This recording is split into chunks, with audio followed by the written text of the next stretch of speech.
All right. Okay, well, I guess I'm gonna introduce myself, and Rachel, then you can introduce yourself in case we have some new folks on. Sure. Okay, I'm Tracy McIntyre. I'm the Director of Communications for the National Museum of Civil War Medicine. And I'm calling in on my phone. I apologize because my computer is insisting on downloading a Zoom update, and it's not done yet. Of course, that has to happen tonight. My name is Yes. Rachel Moses. I am the collections manager. I also manage the Pry House Field Hospital Museum on Antietam National Battlefield. And this is our second year of the book club. So tonight we're going to discuss When Hell Came to Sharpsburg.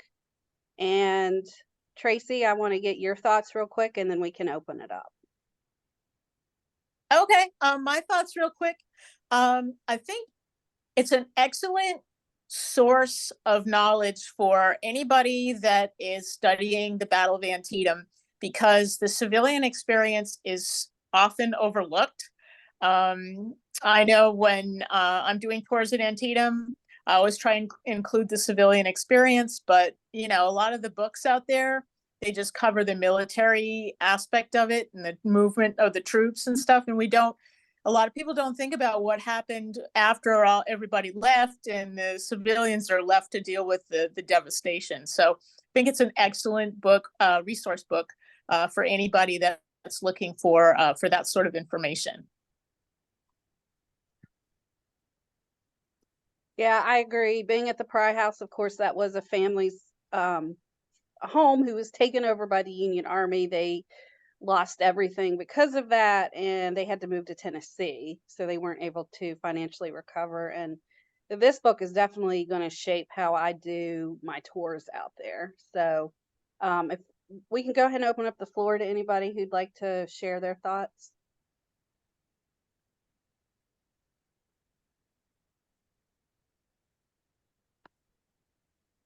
Don't be shy. Well, Worley Smith here. Antietam is my favorite battlefield, been there many times, and this is totally an aspect of the battle that I never even thought of. So I really found this book super interesting. That's great. Yeah, and that's what I feel too, is this is an overlooked aspect of the battle. So it's great to have all this information.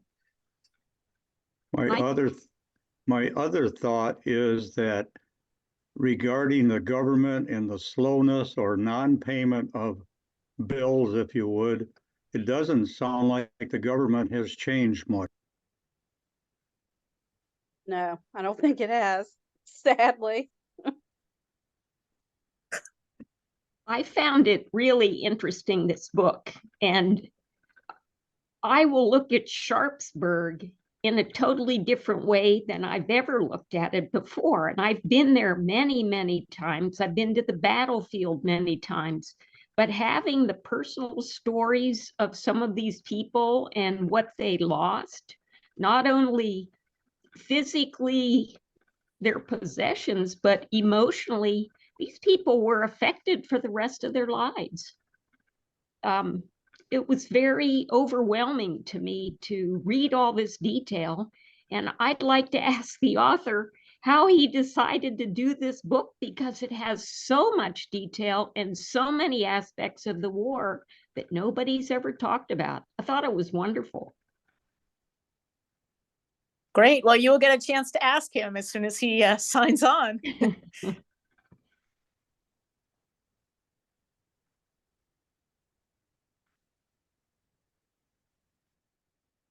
Anybody else have thoughts?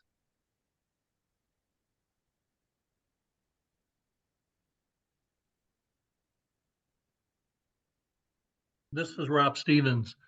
When I read through it, I guess I didn't realize how many times the same civilians were traumatized by troops marching through their area. Like after the Battle of Gettysburg, the troops that bivouacked there and once again went through and took all their supplies, their rails, their livestock, what have you. That opened my eyes to a different aspect of what they went through other than just Antietam. Right, because that was sort of a central area for the armies to move through. Um, much like Harper's Ferry, the civilians in Harper's Ferry, when Harper's Ferry kept changing hands during the war, or Winchester, Virginia. I don't know how many times that changed hands during the war, and these poor people are stuck in the middle of all of these armies going through where they live. So yeah, that's a very good point. I'm glad he brought that back and just didn't focus on Antietam alone, but also the entire aftermath. Hi, I'm Susan Ehrlich from Chicago. I too, well, thank you so much for organizing this book club. It's fantastic, and I really enjoyed the book too. I got out my eyes with the footnotes. That was the only complaint, because the footnotes were very heavy. But I love the civilian point of view. I didn't expect that either, and it was gut wrenching, especially when they were basically testifying. I lost $100 and here and $100 there, and the author really created a visual, because the scene, dead horses and steam and fog and the smell. I mean, it was really an amazing depiction of what a lot of us think about war, but not from a civilian point of view. And how they watched the troops that were haggard and had arms blown off, and how the towns were just ravaged. Their curtains, their clothes, everything used for bandages. Their fields were devastated. Their livestock gone. And I played Clara Barton, the Civil War nurse in Civil War reenactments, and she was mentioned too, with how devastating the whole thing was. So I was glad she was mentioned. But yeah, I thought this book was really, really great. So thanks for selecting it. Oh, that's very cool, Susan. Yeah, we love Clara, and I know when I give tours, Rachel and I both give tours at Antietam, as well as when we work for the museum. Our museum offers Antietam battlefield tours, and so we always make sure and mention Clara's experience at Antietam, being as it was the first time she was actually under fire, and that amazing story of her having the bullet pass through the sleeve of her dress. That's just, yeah, it's incredible. It's incredible. So yeah, I would have been upset if they hadn't mentioned her as well. Yeah, when I played Clara, I mentioned that part in my little spiel or production, so to speak. How I ran onto Clara runs onto the field and holds up someone's head, and she felt something pass by her and she didn't know what it was, and it was a bullet that tore her shirt or her dress sleeve, and she never got it fixed in honor of that man who died in her arms. But not Clara exclusively, but I mean the townspeople were just really, I mean, it was just gut wrenching to hear their stories from just the guy who's down the street trying to run a field or a store or a home or whatever. So it was a great book. So thanks. Oh, great. Glad you enjoyed it. Hey, Rachel, my Zoom thing is now updated. So what I'm going to do is I'm going to log off here and then log back on my computer. Okay, sounds good. Okay.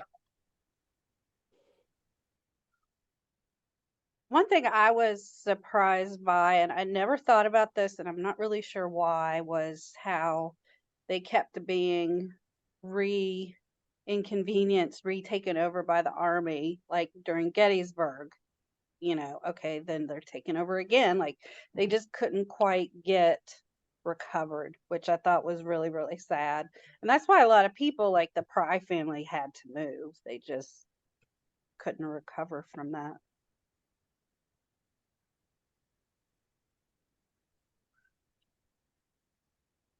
Is there anybody else who has any thoughts? This is Rob Stevens again.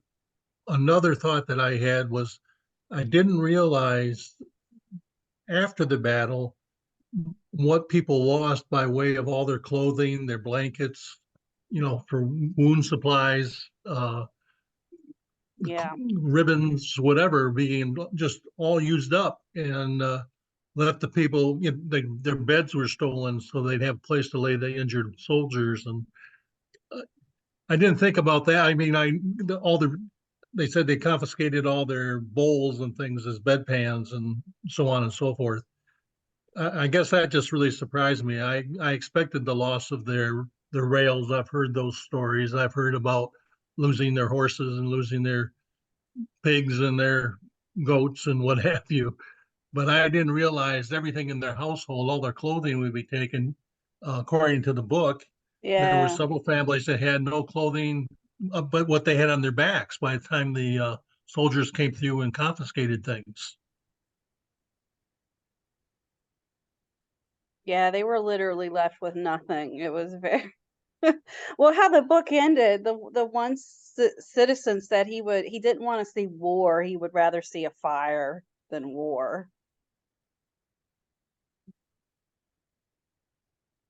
Yeah, and the fact that I don't know while I was logging back in if anybody mentioned about the death of the little roulette girl that got sick because of the soldiers that were being billeted at the house, and I think it was typhoid. Rachel, was that Yeah, I think correct? it was typhoid. Yeah.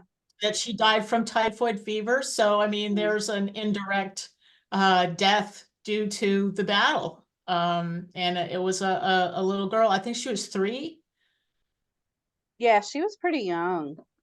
Yeah. Yeah, yeah. Just I mean, terrible tragedy.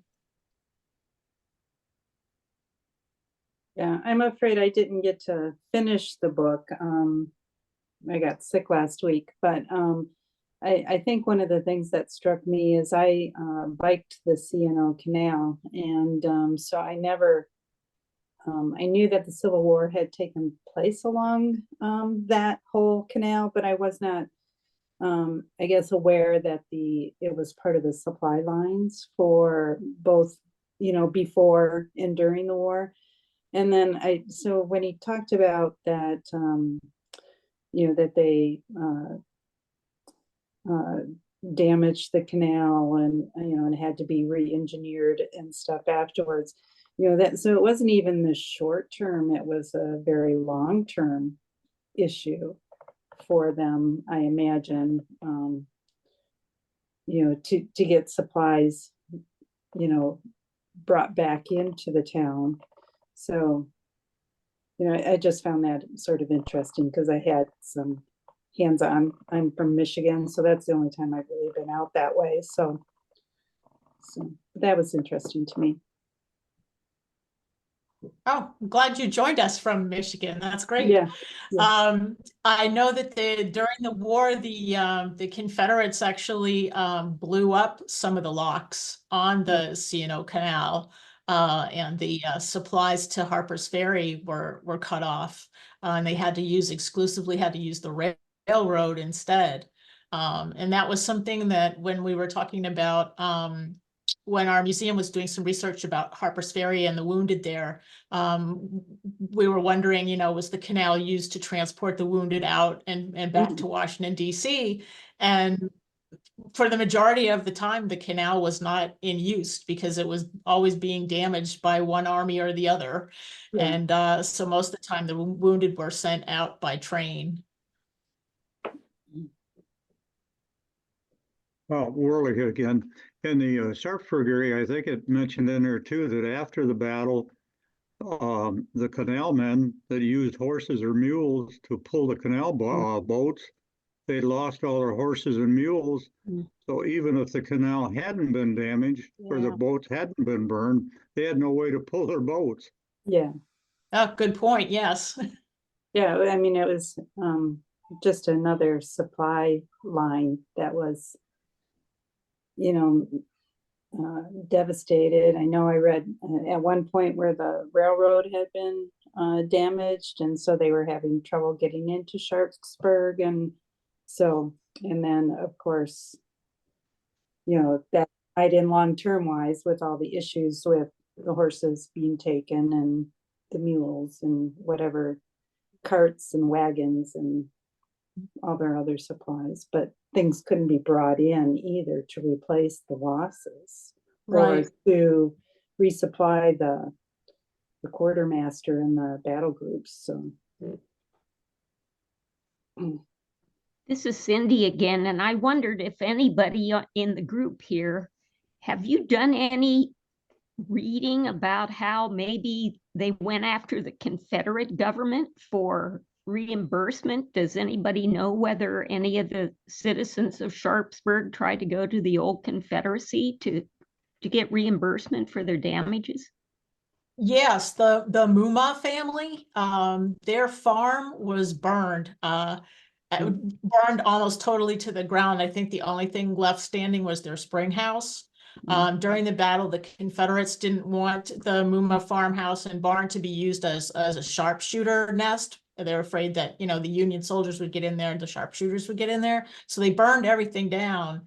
And so after the battle, the Muma family petitioned the United States government to for money to, you know, rebuild and stuff. And the US government said, nope, sorry, the Confederates burned it. We didn't burn it.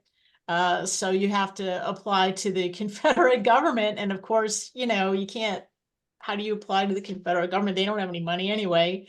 And so the Mumas ended up going over to the Sherrick farm and renting the Sherrick farmhouse until their farm could be rebuilt. But they never got any compensation for the Confederates burning their home. And an interesting story related to that, there used to be a fellow who was a descendant of the Muma family, Ike Muma, who used to work at Antietam Battlefield. He was one of the maintenance guys at Antietam. I got to know him pretty well.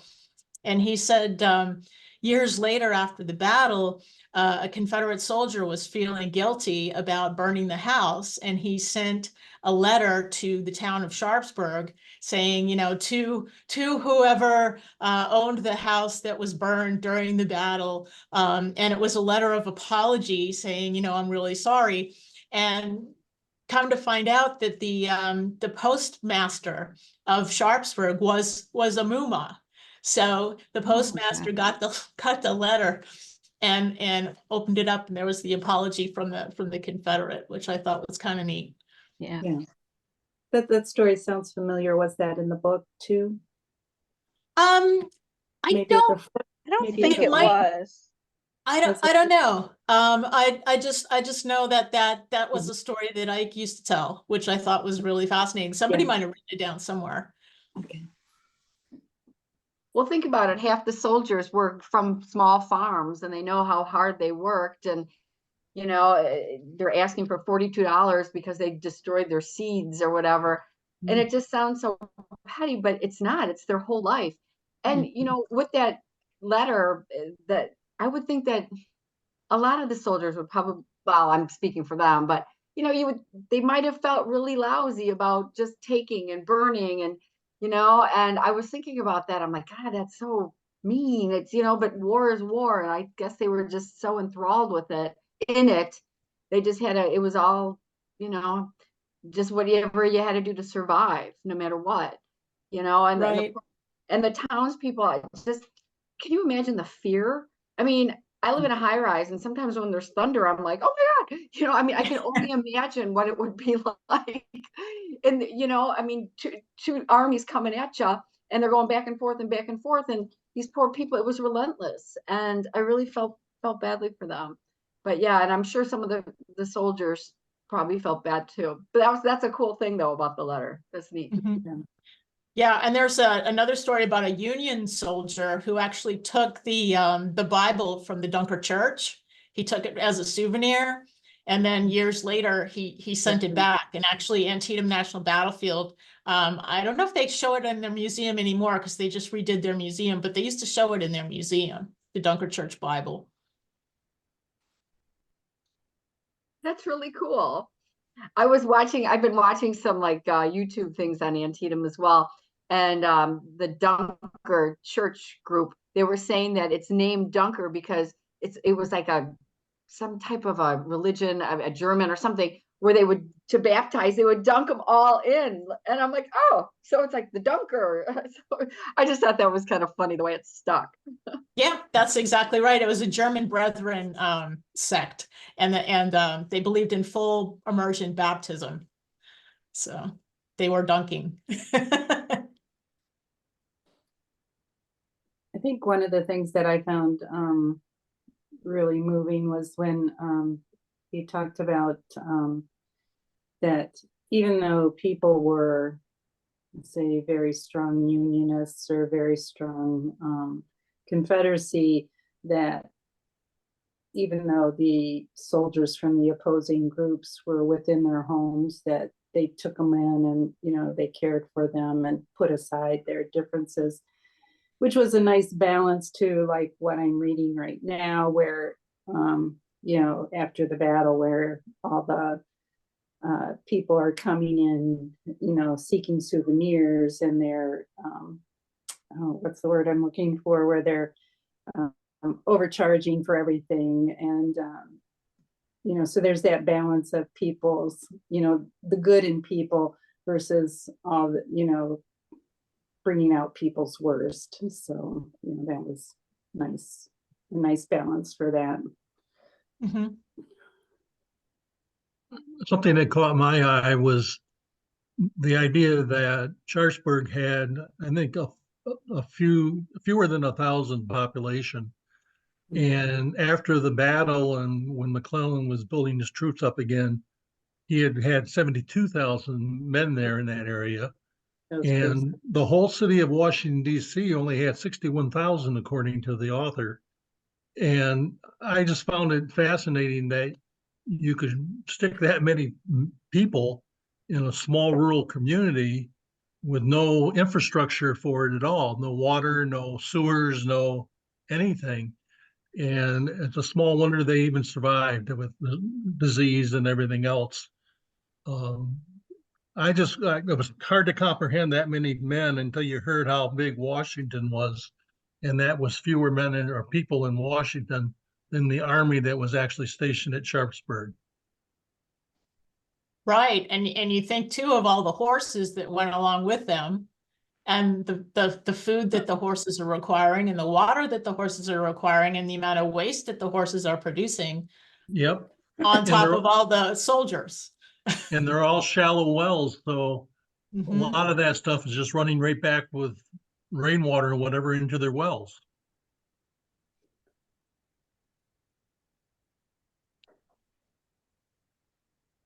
Yeah, that One- was interesting how he talked about the water source and how that was the cause of so much disease. I thought that was really interesting.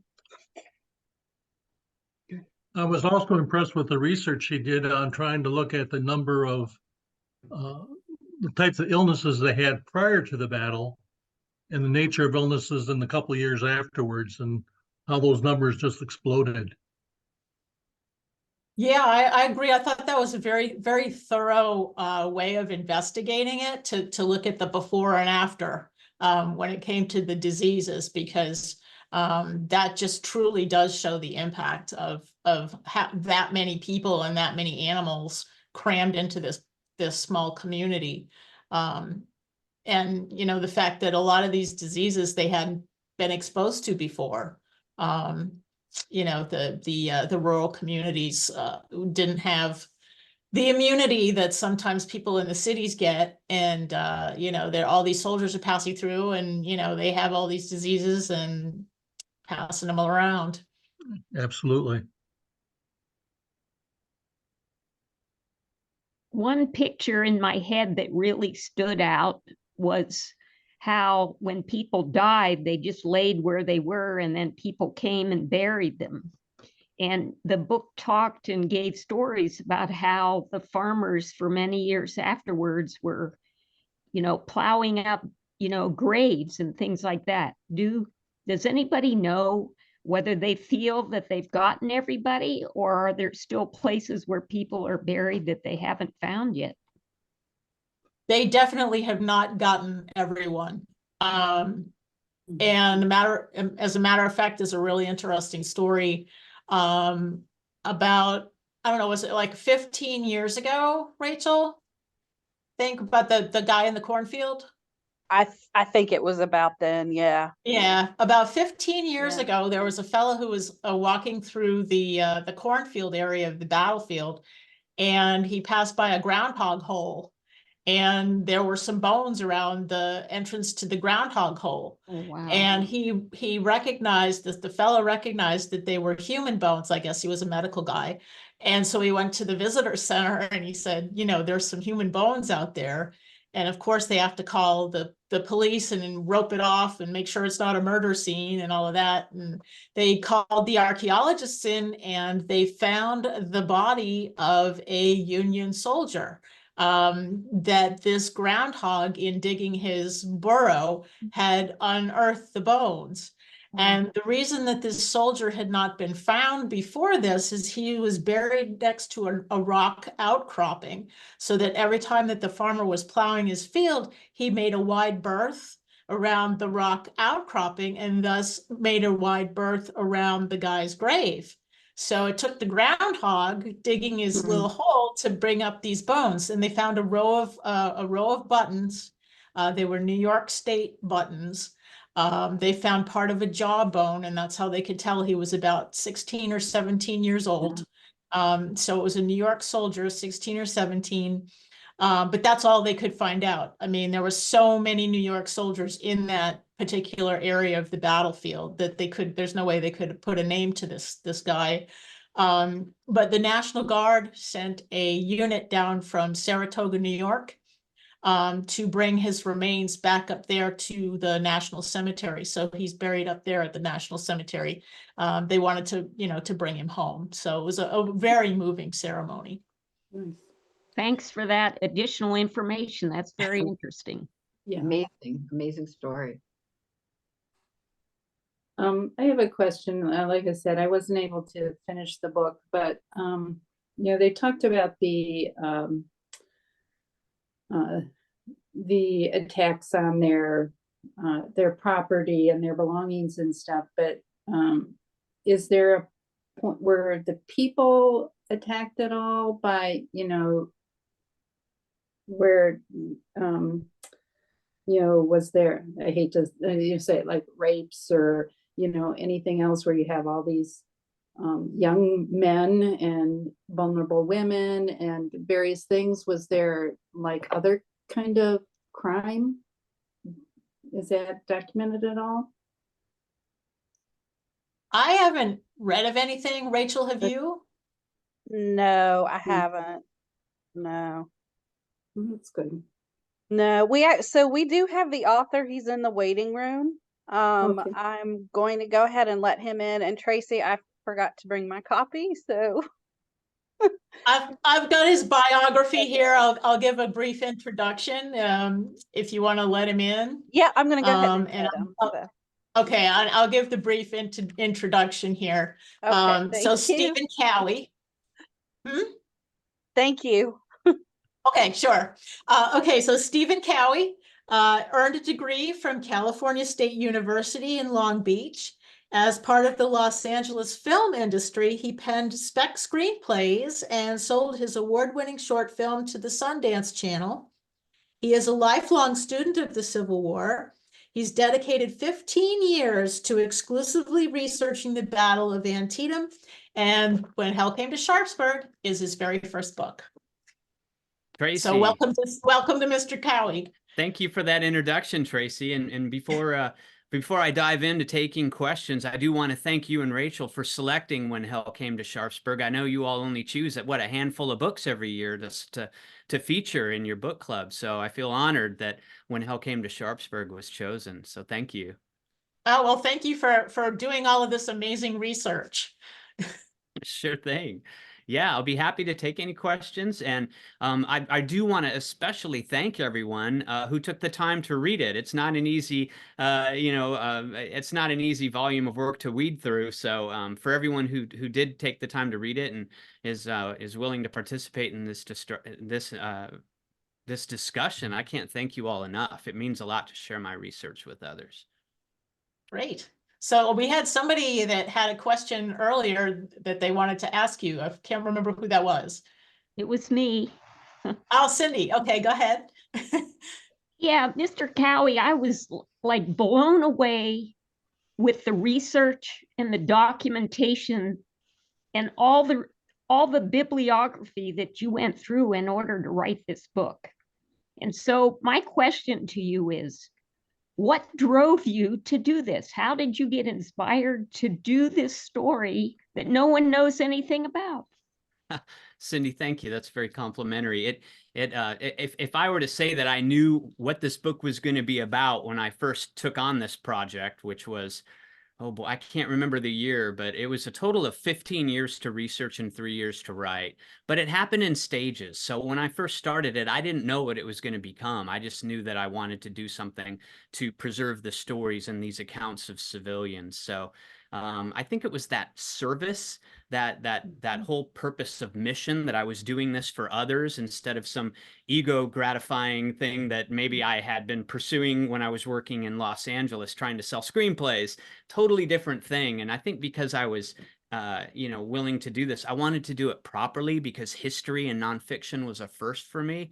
And I wanted to do it right. I wanted to just I didn't assign myself a deadline, and I just wanted to be able to tell this story as it should be told, knowing that there were a lot of very experienced readers and historians like yourself out there, and I didn't want to disappoint. Thank you.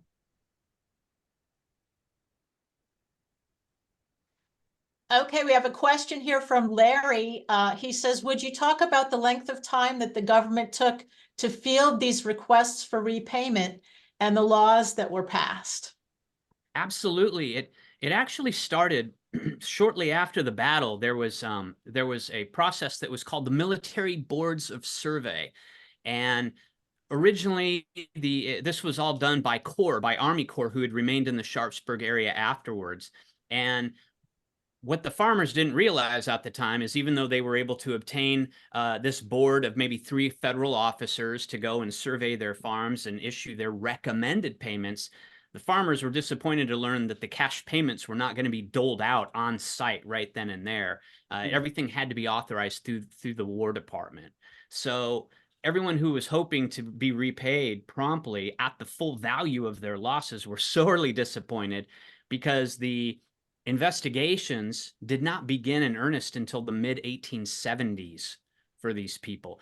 And that stemmed from the Act of July 4, 1864. So even though there might have been some excitement in 1864 when this congressional act was passed, it took ages for these agents to finally get around to Sharpsburg. I haven't figured out if it was done alphabetically by state or by county, but if you were Sharpsburg, Maryland, and Washington County, you weren't going to be first if they were doing it in that order.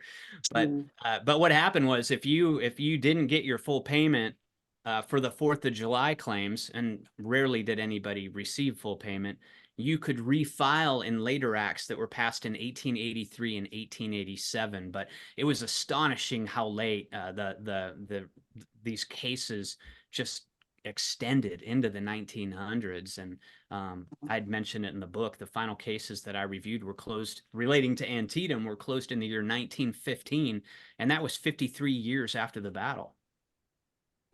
Unbelievable. Wow.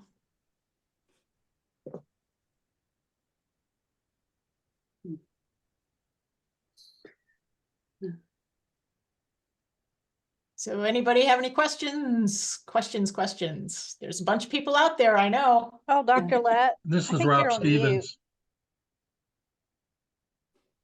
This is Rob Stevens, and what I was appreciative of, as you researched it and you came up with a claim of $100 or $500 or $1,000. At one point, someone had a claim of 19,000, and you took the time to equate it to dollars today, and it was like $250,000 in today's money, which really gave it some perspective, because until then, I don't know that I was personally looking at it and seeing it for what it was valued at that time in history. And so I would thought the research you did to equate it out to today's dollars was very helpful in the course of the story. Thank you. Thank you for that, Rob. Yeah, I did want to give readers some context, because when you're reading through the numbers as they relate to 1862, it doesn't pack the punch that it would to our modern readers. When you see that some of these farmers, would submit a petition for $52, that doesn't sound like a lot of money in today's value. But when you run it through these inflation calculators that are available online, you can get a sense of what it was.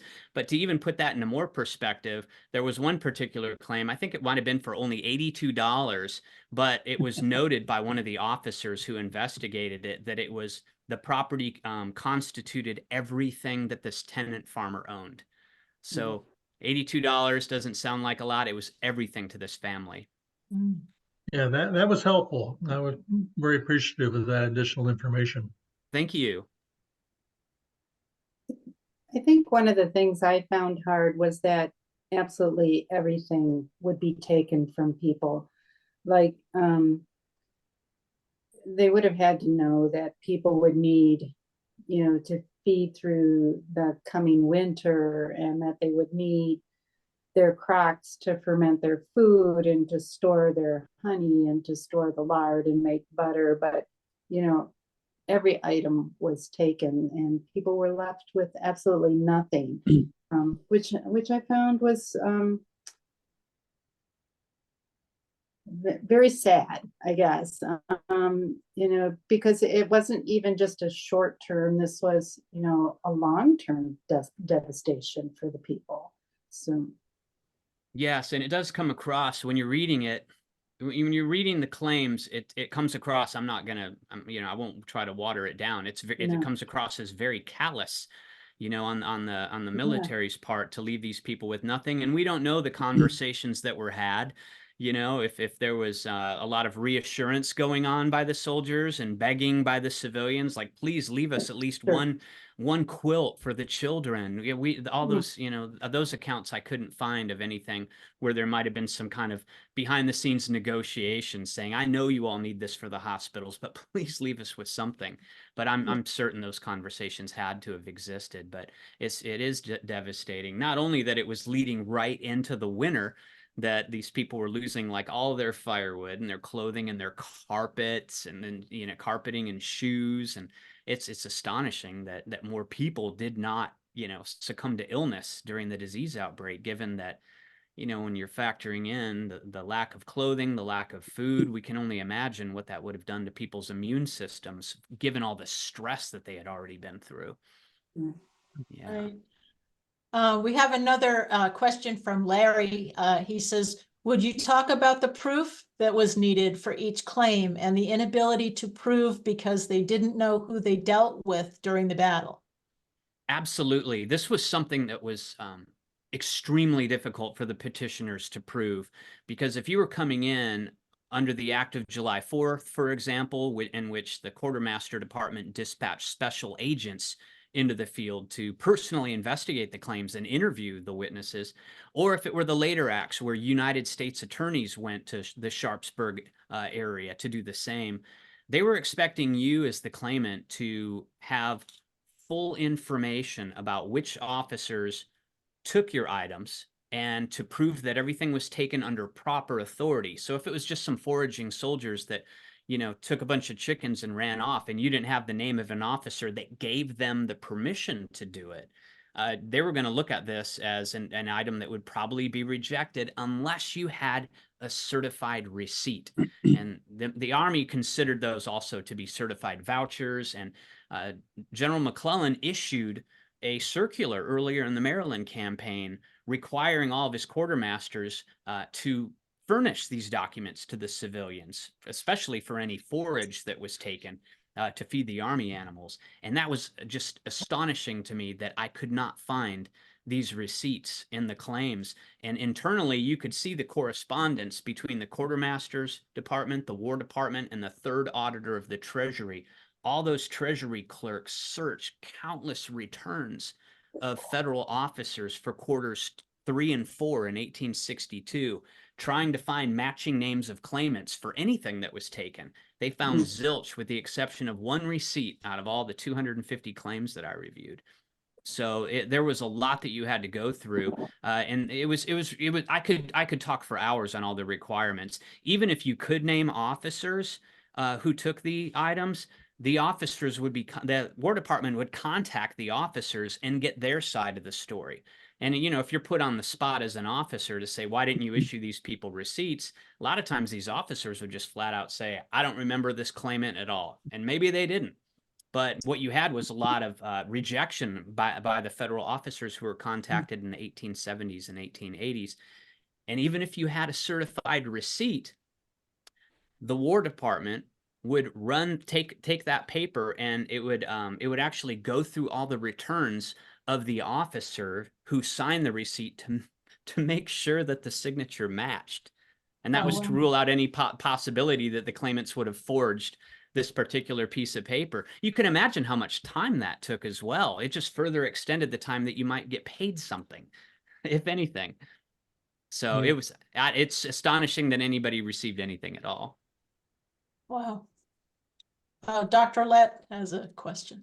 Oh, thank you, Tracy. And first of Sure. all, Mr. Cowie, thank you so much. There are very few times I can say after reading about This the is the Civil doctor. War. After reading about the Civil War for 50 years, it is almost unheard of for me to read a book that totally blows my socks off. You heard the term doctor. I've always thought about these things, but never formulated it into a question. So thank you for formulating that question and answering it. And specifically, I wanted to ask, I was stunned in your book that if you have property damage in the course of a battle, that's your problem. You know, you shouldn't have put your farm there. But if there is injury or damage after that battle, that is, as the Army settles around, as the Army of the Potomac did for what, month and a half, 2 months after the battle, then you could ask for damages, but you couldn't during the course of the battle. And all I could think about was Aaron Brockovich, because in this day and age, there would have been a class action suit that would have been worth billions, because the Army literally poisoned all the wells, all the water, all the land, absolutely destroyed people's health, welfare, and ability to earn a living, and literally to eat and feed their children. I would assume there's no such thing as a class action suit at that time that could have addressed this widespread and almost permanent damage. It's a fantastic question, and I didn't find anything of the sort as far as the community rallying and trying to pursue compensation through that channel. But it's a fantastic thought. I know that I also looked into insurance claims, and I was not able to find anything in the local newspapers, in the Hagerstown newspapers especially, until late in the war, when they were offering something called war insurance. And I think that was late 1864, 1865. But I could not find anything in the war claims case files regarding insurance policies or anything that might have offset some of the costs as well. So these people truly at that time were at the mercy of the federal government, because that's one thing that's interesting about when you compare Sharpsburg, Antietam to Gettysburg. If you were a citizen of Adams County, you did have the option of trying to pursue claims through the state of Pennsylvania. And that would, I think some of those claims are referred to as border claims, and that would have actually covered any losses that might have related to the state militia or the Confederate Army. And with Maryland, I didn't find any such thing in the claims relating to any sort of state-based claims processes for these people. They were really having to go straight through Uncle Sam. Thank you. Yes, sir. Thank you for the question. Yeah. We've got another question from Larry. He says, why was the Union Army so short of supplies coming to Sharpsburg and so slow in resupplying the Army after the battle? That's a great question too. That was one that the U.S. government kept asking in the late cases that were passed in 1883 and 1887. The U.S. attorneys kept saying, how can you be filing for claims, you Sharpsburg people, when the depots were so close by to the Army? Well, that actually was not true at all, remotely, because the armies were mobile from the onset of the beginning of September, when the Maryland campaign began. And by the time that the armies fought in Sharpsburg, there were no supply depots that had been established near Sharpsburg. It wasn't until after the battle that the War Department established depots in Frederick and in Hagerstown. But the Confederates did a very effective job at sabotaging the Army of the Potomac's supply lines. I believe it was, I want to say September 8th. I'm trying to remember the exact date. I shouldn't get myself into trouble with dates right now. But they had burned the railroad bridge at Monocacy Junction, which wreaked havoc on Jonathan Letterman's supplies that were coming in. He had some supplies that were ordered from a medical purveyor in Baltimore that were on the way to the Army. Well, all those boxcars of medical supplies were log jammed when the bridge was burned. And by the time it was repaired by the federal engineers, the War Department had switched off the medical boxcars to rush the forwarding of ammunition. So that's just an example of how the medical supplies were delayed. By the time the Army actually established those depots, the supplies that were brought in from Washington still had to be offloaded onto wagons and then brought to the various Army Corps camps, and there were constant mix-ups, especially since there were a lot of circuitous rail supply routes going through Baltimore if you were trying to get to Hagerstown. And when you read the official records, it really is just you can almost sense the frustration with all these officers in the commissary departments and the quartermaster departments saying, these supplies that I ordered for the troops that are based near Sharpsburg, like the 6th Corps, well, you sent me everything that the 12th Corps ordered, and they're down towards Harper's Ferry. There were just a lot of mix-ups like that. So it was another example when you compare it to Gettysburg. Gettysburg had a railroad depot where you could just bring the supplies in after those lines were repaired directly to the area that needed it most. Sharpsburg didn't have a railroad depot established until, I want to say, does anyone know the exact date? Was it sometime in the 1880s? I believe it was the 1880s. Okay. And I believe part of the reason was to facilitate a way for the veterans to come and visit the battlefield. Exactly. That's right. Thank you, Tracy. Yeah. And, you know, you did have the option of bringing in supplies after Antietam with the Chesapeake and Ohio Canal, but the Confederates had they had actually tapped several sections of the canal earlier in the Maryland campaign to drain that section of the waterway. So you couldn't bring supplies up through the canal, the railroad. There were bridges at Harper's Ferry that were burned. It was very difficult to get these supplies to the desperate troops. We have a question here from a gentleman, Lester, and he says, I didn't realize there was so much artillery aimed at Sharpsburg. I've been there only twice and didn't think about that damage. The stories about people dealing with the shelling were remarkable. Can you talk more about the shell damage to the town and how long did recovery take? Is there visible damage there today? Wonderful question. The simple answer to that, we don't know where exactly all the artillery came from into Sharpsburg, but primarily I think most historians agree, and I do as well, that much of it came from the Federal Reserve Artillery, the long-range guns that were posted across Antietam Creek. And those were Union guns that were targeting various targets on the 16th and the 17th of September. One thing that a lot of people don't realize is that the town of Sharpsburg began getting shelled heavily on the 16th of September, the day before the battle. And the primary reason for Sharpsburg getting hit by the Federal Reserve Artillery, as I understand it, based on my research, is there were roughly 30 Confederate cannon that were posted on the eastern heights of Sharpsburg, roughly in the vicinity of where the Antietam National Cemetery now stands, and the Mountain View Cemetery across the street for the citizens. Well, those Confederate guns drew the fire of the Federal Reserve Artillery, and, you know, the accounts of the Confederates in the town tell the story of all these shells just going straight over those eastern heights, you know, almost following a trajectory of going like straight, like east to west, all the way up Main Street. And a lot of the towns that were in the center of the village took the worst beating based on the research that I did. But a lot of the damage that exists to this day is on the eastern facing walls, which does give weight to the theory that it was the Federal Reserve Artillery or some guns that were on, you know, east of town that were doing most of the damage. But it lasted. It was with the chaos of the battle's aftermath, you have to think about the hospitals, you know, taking over all these homes that had been commandeered by the medical department, and then the citizens' need for urgent supplies like food and clothing. The structural damages appear to be lower on that priority, because when we read the accounts of visitors coming to Sharpsburg in late October, they're there's some correspondence from Pennsylvania and New York that give these almost humorous accounts describing the holes in the wall and their terrible lodging conditions, where they're sleeping in a bedstead that's been half destroyed by a shell and all the windows are blown out.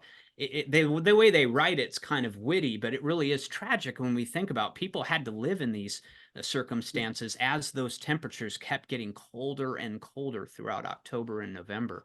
I wasn't able to determine exactly when most of it was repaired, but Jonathan Trowbridge, a journalist, gave a great account of Sharpsburg in 1865, and he described Sharpsburg as a tossed and broken kind of place. That was his quote, and he gave an account of how many buildings were still in very bad condition with all the cannon fire that had struck those buildings.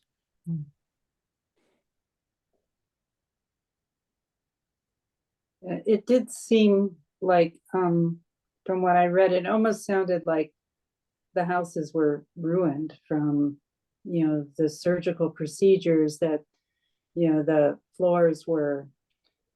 wood floors were soaked in wood and blood and pus, and that the walls were saturated. And it seems like they would have had to, what we would call today, taking it down to the studs to repair these homes. They must have been so damaged. It's astonishing that, that some of those floors, when you hear the stories of, I think it's the Biggs house on Main Street that still has blood stains, and the Mary Hill house on East Main Street. We hear the stories of that, but you're exactly right. It makes you wonder how many of the floors actually did get destroyed. There was one account I came across where somebody had poured lye on the floor of a church that was up near Bakersville, and it did such damage to the wood because they were trying to get rid of the stains of the pus and the blood. So the lye actually kind of made it worse on the woodwork. So they were seeking damages for that in their claims, but it's amazing. And it's especially with the rebuilding, there were a lot of houses that that didn't make it and were destroyed, and we can't imagine how bad the fire damaged some of those other structures. It must have been very expensive for these people to restore. Yeah, we haven't, Larry says, wasn't there further damage to Sharpsburg when the armies came through later? Oh, yes. That was terrible for these people. Gettysburg and Monocacy campaigns came right through Sharpsburg. And, if you were willing to take the risk to replace your goods that were taken after Antietam, these people didn't know what was in the future. They just knew that they had to find some way to overcome their losses financially. So if you had the funds, or you were able to mortgage and come up with some way of building a fence to replace what the army destroyed, here came the armies again. It was 5 Confederate divisions that went right through Sharpsburg, and it was Edward Johnson's division that stayed for about 3 or 4 days. And that was in the Gettysburg campaign. And then after Gettysburg, various corps of the Army of the Potomac came right through the area. They splintered off, and some of them went through Keedysville instead, and the others went right through Sharpsburg as they were making their way towards, I think it was going down towards Berlin. But and then Monocacy was terrible, because now the war has taken on more of an unlimited kind of stature, where there's a lot of vindictive nature with the way that the civilians were treated. And this is when you see the accounts of the Confederates pulling their guns on civilians and taking their property at gunpoint. A lot of those accounts related to the Monocacy campaign. And there were so many horses that were taken. You can imagine how expensive it was to replace a horse. I mean, I think a good horse back then was valued at $118.50 in 1862 money. Well, some of the houses at that time in Sharpsburg Village were selling for $300. So that gives what, and then when you throw in the expensive gearing and tack for a horse, the leather saddles and all that, it just becomes, I don't know how some of the tenant farmers and the day laborers and people, I don't know how they could afford to replace those mounts, but nearly all the horses were taken away again in 1864. Oh, wow.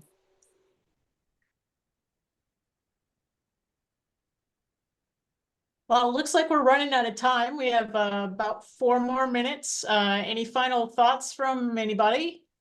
One question from Worley. You mentioned, you talked in there about the smell and the odor after the battle. And I'm just wondering, when Lincoln visited McClellan there, would that odor have still been hanging in the air?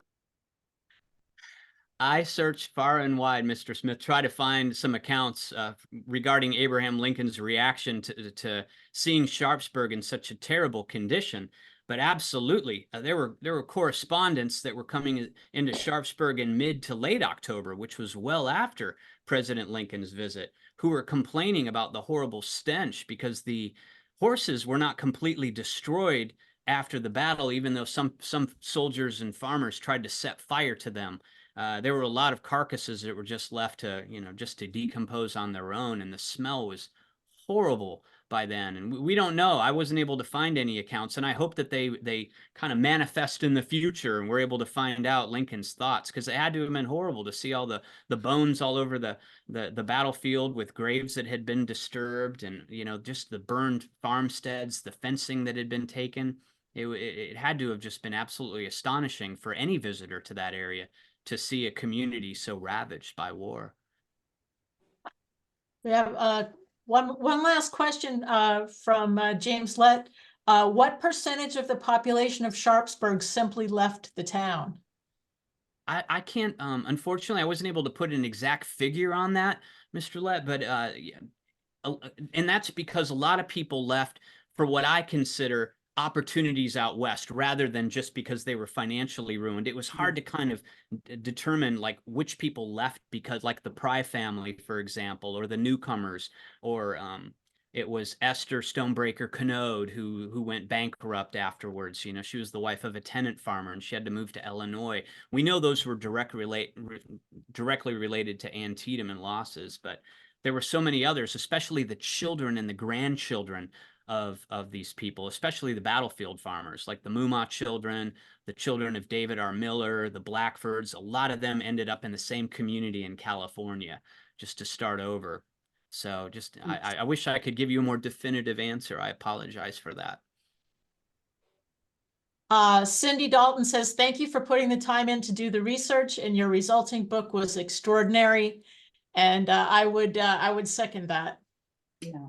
Thank you so much. you. And for anybody that didn't get a chance to get a question in, if you all, Tracy and Rachel, feel free to give them my contact information. I'll be more than happy to answer any questions that anybody has. I hope that, within this allotted time, if there is somebody that didn't have time to raise their hand, I love sharing my research. It's a passion. So please feel free to reach out. Well, thank you so much for taking the time to take part in our book club. Rachel, do you have any final thoughts? Steve, I just want to thank you so much again. And I'm really looking forward to having you out at Pride next year. So it was a great book. It's really going to shape how I do my tours at Pride, like hands down, no question. So thank you so much. I really enjoyed your book. So thank you, Rachel. I really appreciate the kind words, and I'll look forward to meeting you in person at the Pry House in 2025. Nice. yes. All right, and- everybody. I just want to remind everyone in the book club that our next book is on Harriet Tubman. It's the Bound for the Promised Land, and the author is Kate Clifford Larson, and she will be joining us to discuss this book. So time to dig into the next one.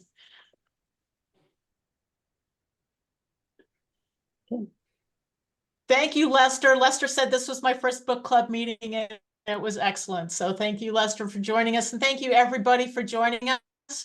And I just want to say thanks again from the National Museum of Civil War Medicine, and we look forward to seeing you for our next book club meeting in 2 months. Awesome. Thank you. Thank you, everyone. Thank you, That's everyone. Right, thank you. Thank you all. Right. Thank you. That's Thank great. you, Mr. Cowley. Thank you. Thank you. Right. You all have Take care. Right. you all Good have a night, great everyone. night. Good night. Bye-bye.